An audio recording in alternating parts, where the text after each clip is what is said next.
Hello, new Hokies, and welcome to another session of our spring webinar series. We are joined today by our colleagues in the Office of the University Bursar and Undergraduate Scholarships and Financial Aid. So I'm going to turn it over to them without any further ado and let them take it away.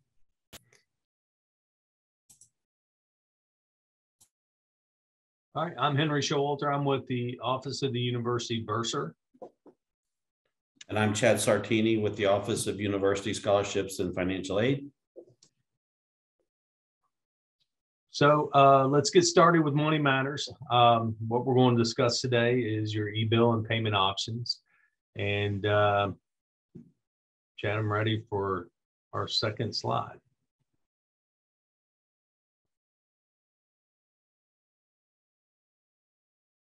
Okay, so welcome to the Hokie Nation. The one thing we do want to get across to all of our first-year students is working with your family members or guardians or with us. It's all a team effort. Okay, so if you do or if you are getting some help or from families, family members.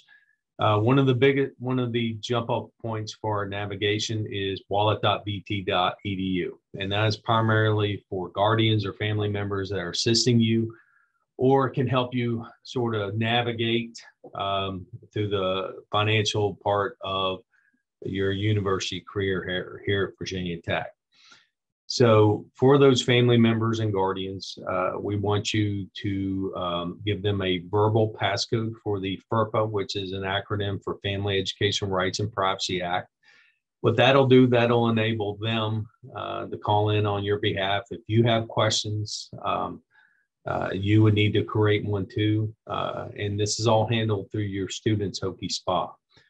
Now, your Students Hokie SPA, which stands for Student Portal Access. You'll hear me mention that several times during this presentation, because if you do want to give disclosures to family members or guardians, or even yourself go in and access, everything starts there with you setting that up for yourself and your family members.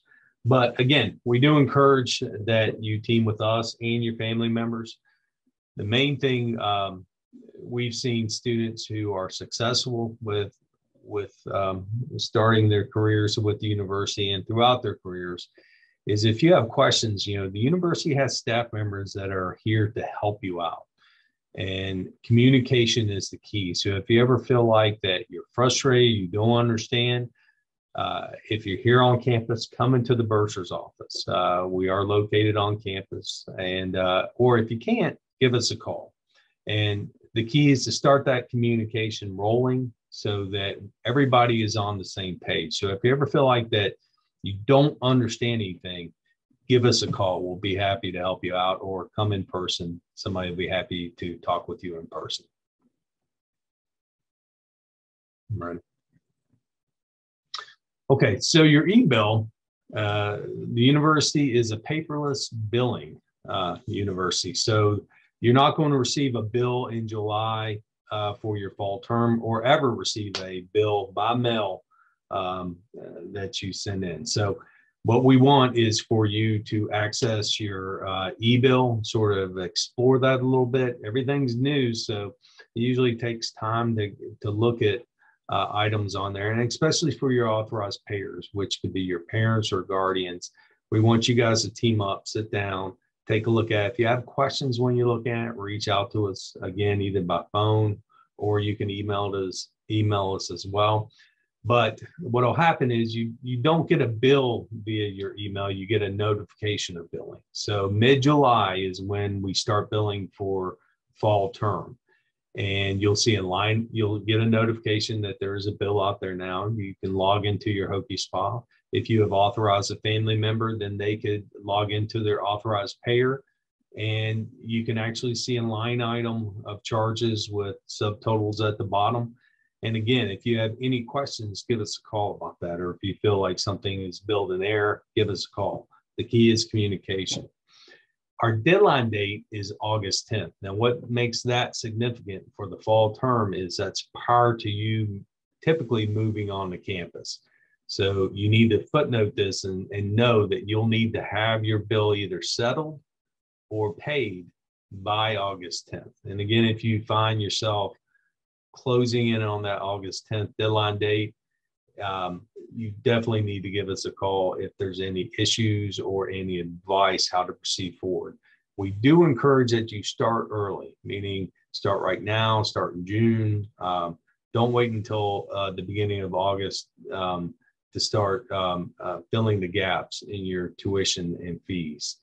You want to start early, identify those gaps, and then try to fill those gaps so that there won't be any issues come August 10th.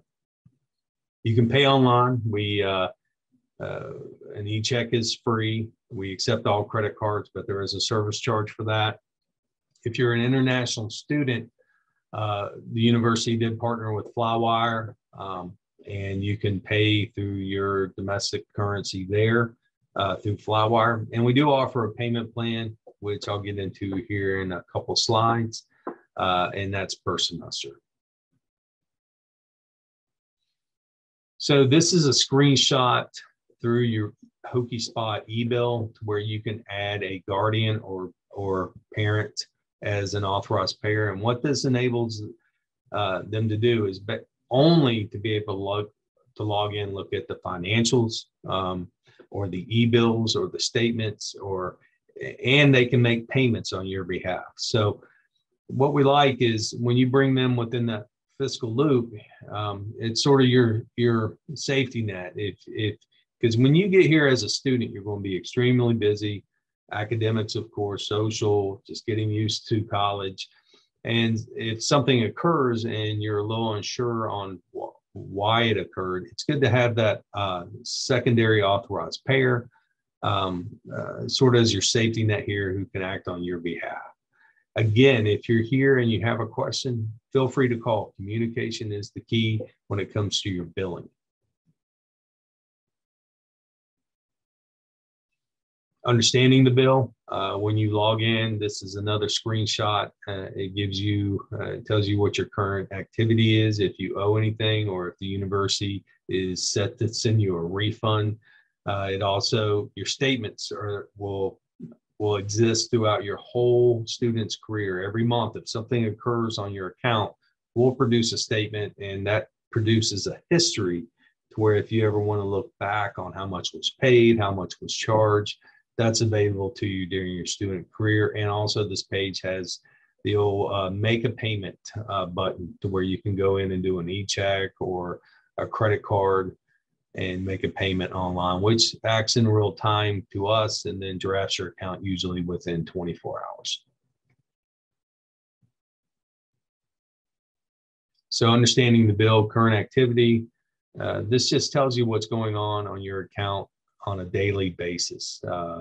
There is a line item. You can see what's been charged, what's been paid, everything that has occurred up to this certain point of time. Your statements, of course, are basically they're an instrument of history of some point where you can go back and look at statements every month. But we do have those available, and you can go back and look at any time during your career at the university. So here's a screenshot of the current activity that we briefly talked about. It's set up much like a spreadsheet, an Excel spreadsheet where you have rows and columns. As you can see on this one for fall 2021, you have your charge, payment, pending credits, and subtotal columns, and then you have your rows with your charges or payments, and everything's line item down. So you can see exactly what you're paying for your dining plan that you enrolled in. You can see our comprehensive fees are on there. And then you can see in the next column payments, what's been paid. You see the student had federal loans and they're still pending, which means we haven't physically received those yet. And then you have at the very bottom right, your subtotal, which will tell you whether you owe something or at the current moment, if you're due a refund.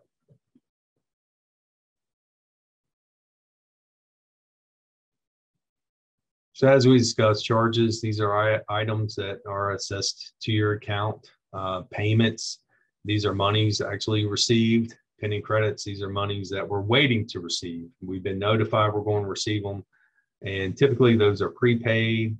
It can come from financial aid before they process the loans. But at least we've been notified we're going to receive that money, and that's why we factor that in. Under charges, if you're a student that's going to receive a refund, we do, if you are going to receive a refund eventually, we will place that as a line item charge when we balance out the account when your refund is processed.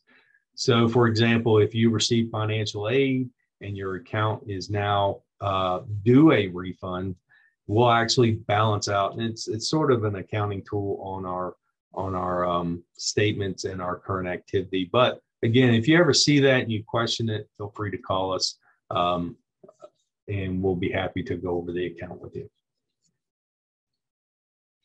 College savings plans and outside scholarships. So a lot of guardians and parents have put away monies for your education through college and savings plans. One of the things you have to remember with those are outside organizations. So you would need to contact that plan provider and have them distribute money to the university. Don't call the university and we won't act on your behalf to reach out and get those funds for you. You will need to contact those organizations or those providers and submit whatever paperwork, whether it's a broker, whether it's a college savings plan through another state or even the state of Virginia. You usually have to submit distribution forms to them, tell them how much you want paid per term. And so that's something that starts from your end and is handled from your end. We do encourage that you start that process early. For instance, we don't want you starting that process in August. Outside scholarships, this is something you worked hard to achieve.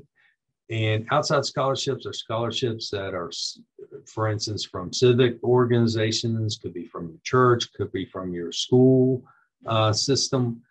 And you need to get an award letter from those organizations. And once you obtain that award letter, through your Hokie SPA, we want you to report that to us. Now, the reason why we want you to report all outside scholarships, okay, is because a lot of these organizations don't adhere to that August 10th payment deadline. And you've worked hard to get that scholarship, and we don't want to penalize you with a late fee or a registration hold if we don't know about it. What you want to do, you want to submit the Hokie SPA scholarship reporting form along with the award letter. What we will do is put a pending credit on the account, and we'll just wait for that organization to send us those funds. Okay, our budget tuition plan is our semester payment plan, and it's something that the university manages ourselves. We do use a third party when we draft and some of the software for the account, but it's available to all students. There is a one-time fee, $45 per term as of this year, and you would need to enroll every term that you plan to participate in the plan. You can combine it with financial aid, loans, other payments. And for example, if you're using a 529 or college prepaid and it's paying your tuition and fees, but you don't want to pay your room and board up front, you can use the budget tuition plan to pay the room and board. Now, it's not a pay-as-you-go plan. You do have to enroll. We do have scheduled draft dates, and they typically occur on the third Friday of each month.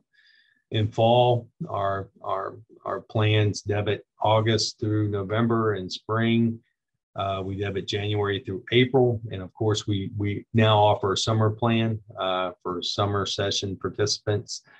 If it's something you're interested in and you don't want to pay up front, or you need to use a payment plan to pay over the course of a semester, please look into it. It's called the budget tuition plan. And you can go to the university webpage and just type in the semester payment plan or budget tuition plan and find out more about it.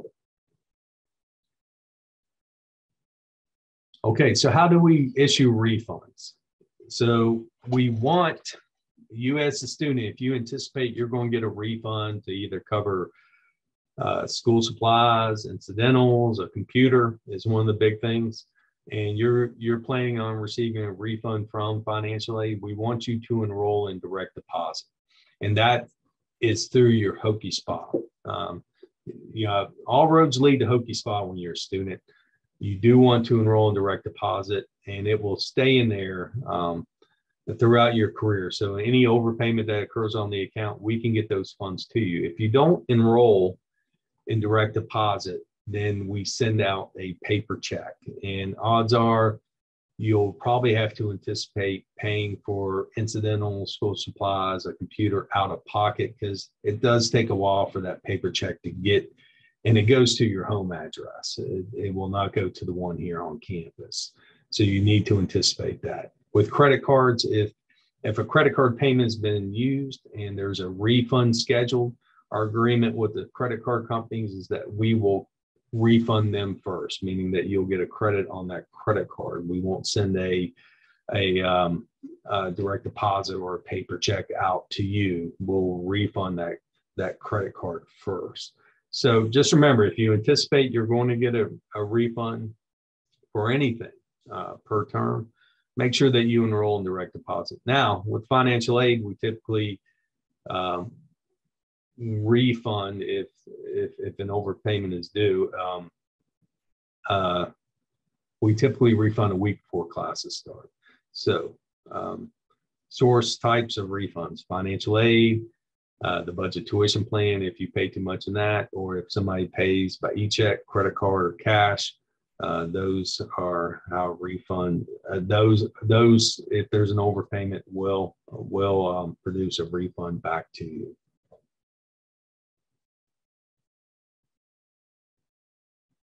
And that's it for me. I'll turn it over to Chad. All right. Thanks, Henry.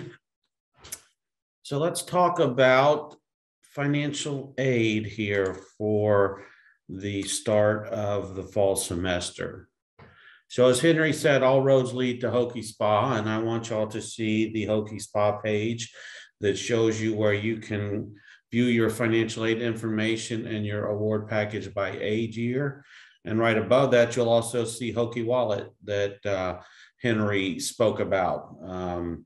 Another link to note on here is Hokie Passport Services, where students and parents can see their balances for dining. So once you click that view your financial aid package, you're going to be taken to this page that has a lot of important financial aid information on it. A lot of disclosures are on this page, but what you really want to do is click the view your financial aid button, which will then open up your financial aid page in Hokie Spa. So you want to make sure you're on the correct award year. So this year's 2022-23. You will see on the initial page, once you've got that correct award year on there, if you have any unsatisfied requirements that you need to submit to the financial aid office so that we can finalize your financial aid package.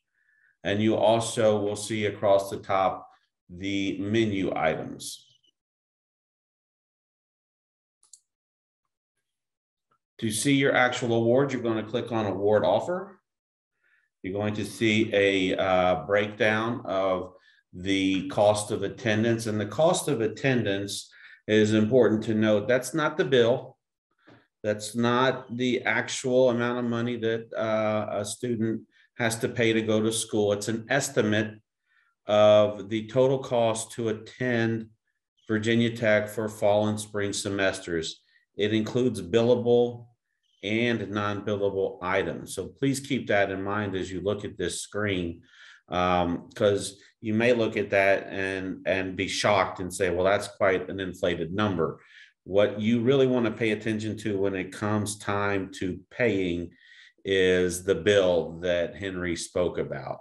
So you see on here, there's the cost of attendance, got a total for grants and scholarships to pay for college, and then what's left over or net cost. Again, that's not the bill. You see options here to pay net cost, work, which would be federal work study, and loans, which would be the federal direct student loans. And what you would do is you would click on the caret there to open up and see the actual awards line by line. Here's a nice screen that breaks down cost of attendance so you can see it fall, spring, and total amount. Again, billable and non-billable items, tuition fees, room and board if you're staying on campus, which is a requirement for incoming students, first-year students. Those are items that are going to be on your bill. The non-billable items that are part of the cost of attendance are books and supplies, personal expenses, transportation, and direct loan fees. These are estimates at this point in the game. When you look at billable items, we don't have tuition set from the Board of Visitors yet, so that number may change. Same with fees. The room number you see there can vary because rooms cost different depending on the residence hall. And your board or your meal plan, of course, varies based on one of the 3 meal plans that you need to choose.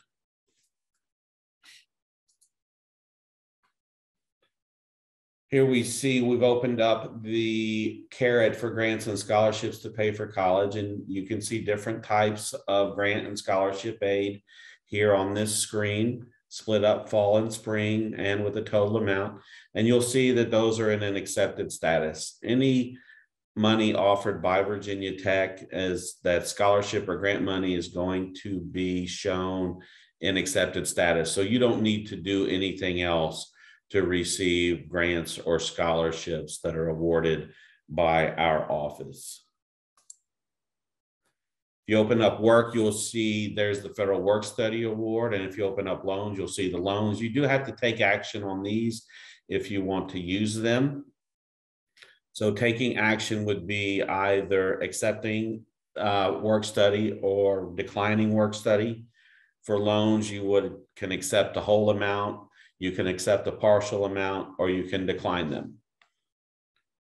If you don't take actions on your loans, we will cancel those after 30 days from the start of the school year. Be sure to take a look at the resources tab under financial aid so you can see the terms and conditions of each of the awards you received.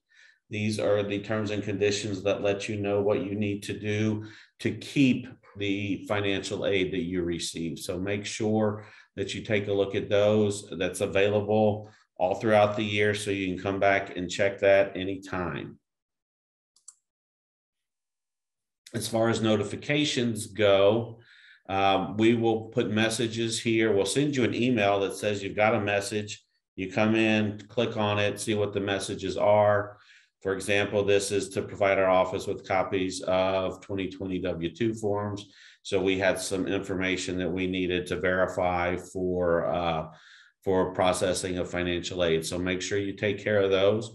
Once those items are received, then those will get, the request will get cleared off of your account. Do want to mention satisfactory academic progress. In order to keep your financial aid at Virginia Tech, students have to maintain satisfactory academic progress. This means you have to maintain a GPA greater than 2.0, and you have to successfully complete 67% of your cumulative attempted credits. And finally, you have to complete your degree requirements within 150% of the credits needed for your degree. So students, if you're going full-time, a bachelor's degree is about 120 credits. You've got to complete that within 150 credits. So that gives you some leeway to change majors and things like that. If you don't meet SAP, or satisfactory academic progress, you'll get a notification. Let's say first year, your GPA didn't quite meet 2.0. We're going to send you an email after grades post and say, hey, you didn't meet satisfactory academic progress. You do have an opportunity to appeal. So you can follow those directions if that by chance happens to you. So as far as the bill goes, and you get the bill July 15th, you've got until August 10th to pay. You've got some grants, you've got your federal direct student loans, but there still might be a balance left. And one of the questions that we get most frequently in the financial aid office, and I think Henry gets in the bursar's office after the bill goes out, is how am I supposed to cover this? So here's some options for you. You've got the Parent Plus loan. You can apply as early as May. That is a federal loan, so the FAFSA has to be submitted. So if you've already done your FAFSA, it's the student's FAFSA. The parent just logs in with their credentials and completes the Parent Plus loan application. Students and parents can also look at private or alternative loans. We have a search engine called Fast Choice on our private loan page that you can take a look at, and we'll be able to shop around on the private loan side of things. Parent Plus loans, the credit check is a little bit less involved than it would be for private and alternative loans. So that's something to keep in mind as you might be trying to decide between the two. So how much can you borrow if you're taking out a Parent Plus loan or a private or alternative loan? You can borrow up to that cost of attendance that I mentioned earlier, minus other financial aid and scholarships. So you could do that, cost of attendance, $32,000. If there is a balance of $15,000, but you've got room for $20,000, you can borrow up to that $20,000, and that can help offset some incidental costs as well. So we recommend that you apply for a full year loan if you're going to do a plus loan or a student or alternative loan. This means everything is taken care of for you. You don't have to be scrambling around in January to figure out how you're going to pay that balance. And honestly, your balances should look similar from the initial fall bill to the initial spring bill. So there shouldn't really be any major surprises. Some differences could be if you're in a lab class, it has an extra fee or something like that. You should definitely apply for loans sooner rather than later. Again, you can start doing that really here in May. If you're going to wait to see what your balance is in July, then you need to be applying for loans pretty much that same week so that everything gets processed by that August 15th bill deadline. If you're applying for loans on August 10th, you're going to have to make other arrangements to start paying that bill. You may need to sign up for the budget tuition plan while those loans get processed.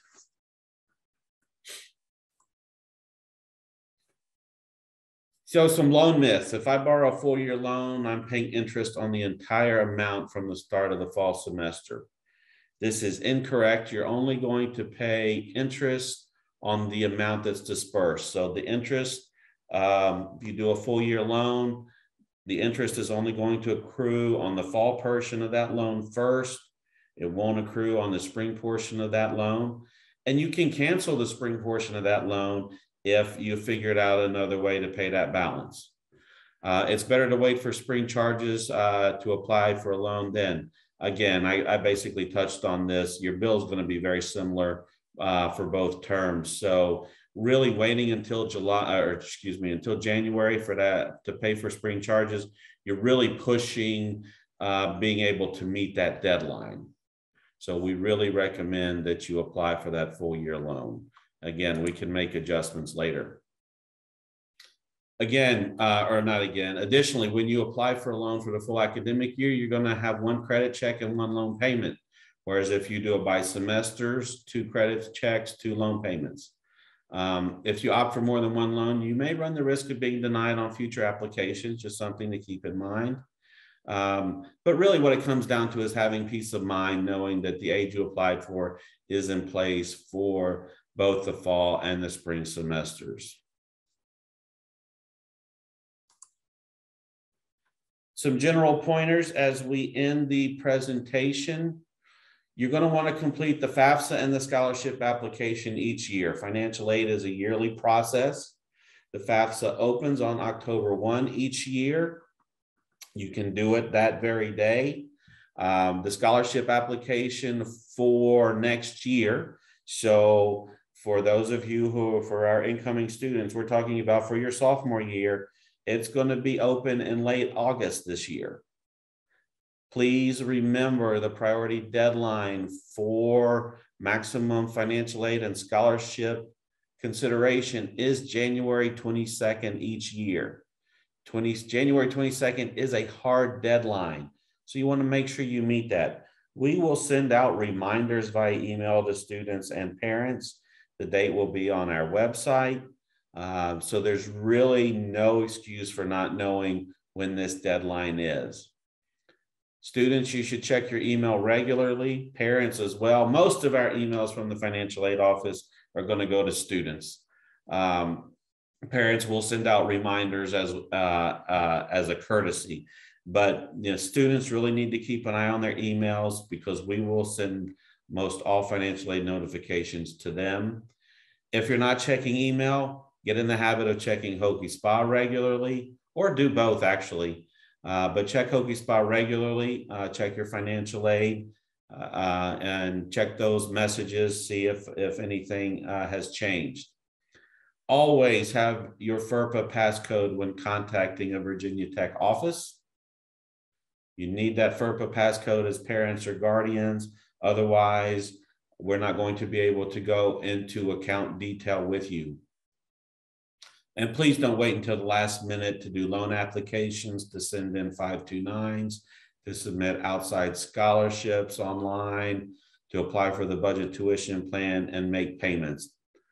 And that does it for our slides today. Thank you all for attending.